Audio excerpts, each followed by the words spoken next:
गुरु तपाईँले एउटा sample saxophone खेलेको पठाउनु भन्ने हुनाले ल एउटा पठाउँदैछु।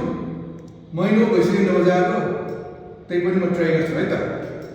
एउटा नेपाली गाना गाउँछु म।